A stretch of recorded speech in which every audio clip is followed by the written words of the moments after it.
If you are someone who is already started the bug hunting last 2 to 3 months back and not even getting the bounties and wondering about why I'm not getting and overthinking and all, this video is for you.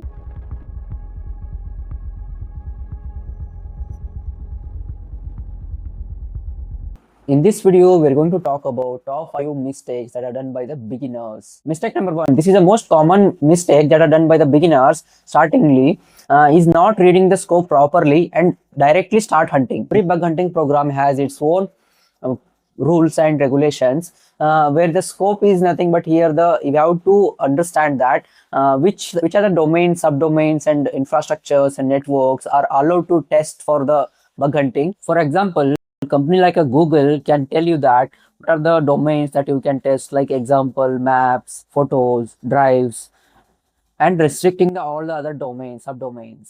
And the pro tip from my side is that always read the whole scope and divide them by the out of scope and scope and store that into the one single folder.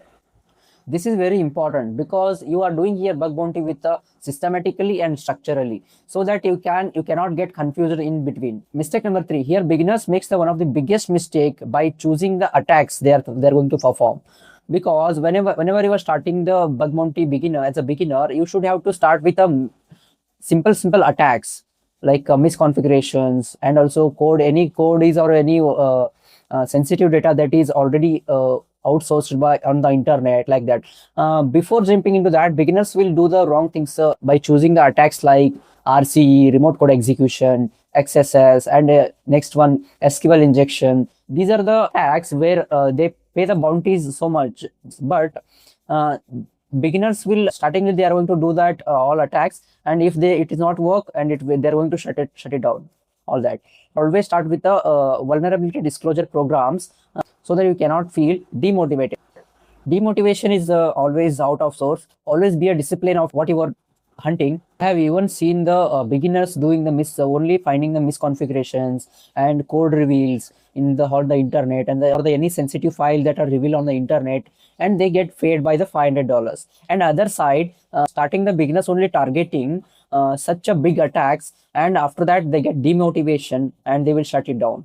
This is a very biggest mistake that is done by the beginner. Our pro tip is very simple.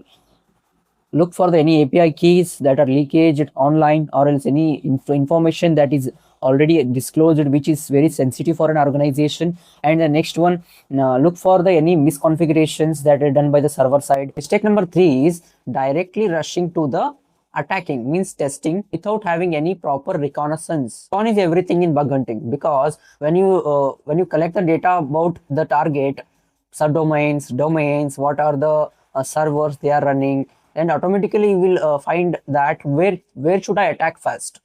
Oftenly I see that beginners are directly jump into the main website of that target and start hunting.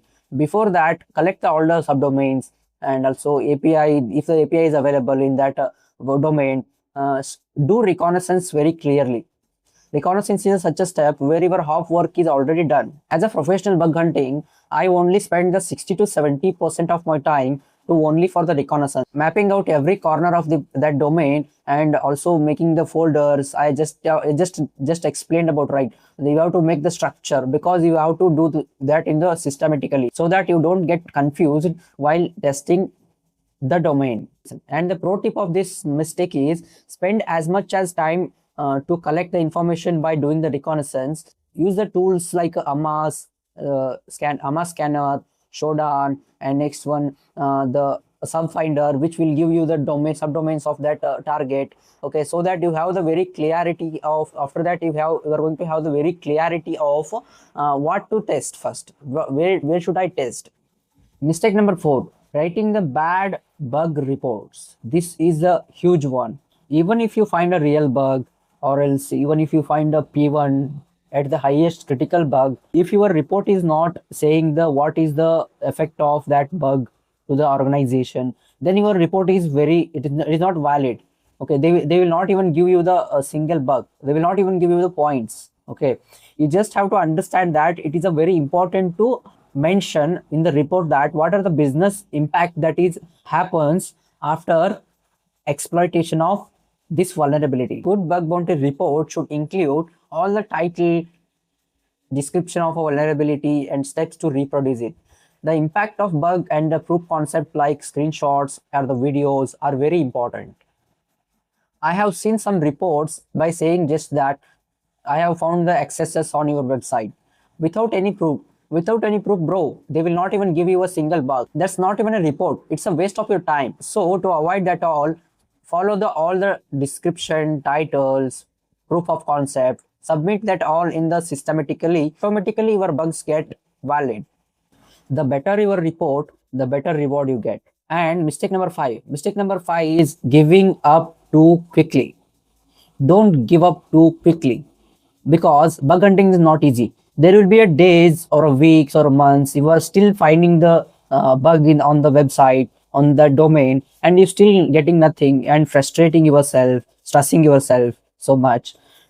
Yes, this is the experience from my side. That's what I am telling you. That you can ask me question that what makes me motivated or disciplined to be continue in this field is only one, that is curiosity about this subject. Because I think that cybersecurity, bug bounty hunting, penetration testing, ethical hacking, these are the subjects where we learn every day, and these are the very depth subjects. Okay, back to topic.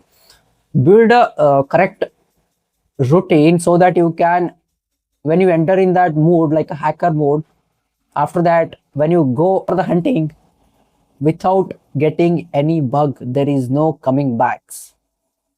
Follow this rule. Follow this rule. And one more tip is that find the groups of bug hunting groups, community in the discords. And also even I have also one discord channel, so that you can check out in the description, it is available. You can connect with me on, you can join the chats. Okay, here pro tip from my side is simple: be disciplined, and also always try to be calm when you are get frustrated of not getting the bugs. Okay, this is very important. If you need the bug bounty hunting tools, AI tools, just comment down AI tools. I will definitely make video about that. So there you have all the 5 mistakes. Now go for hunting. Keep this all. Remember the mistakes. Don't make the mistakes. Improve yourself every stage by stage. Improve yourself every day by day. Build this skill. When you build this skill, you don't have to go for the job, because this is an independent skill, especially for the security researchers. If this video has helped you, please like, share, and subscribe to the channel so that you can never miss my next videos. In upcoming videos, we are going to talk about HackerOne reports. If you have any questions, you can drop into the comment section so that I can answer for your queries or your doubts. Subscribe to the channel if you haven't done already. I will see you next video. Keep learning, keep growing. Bye.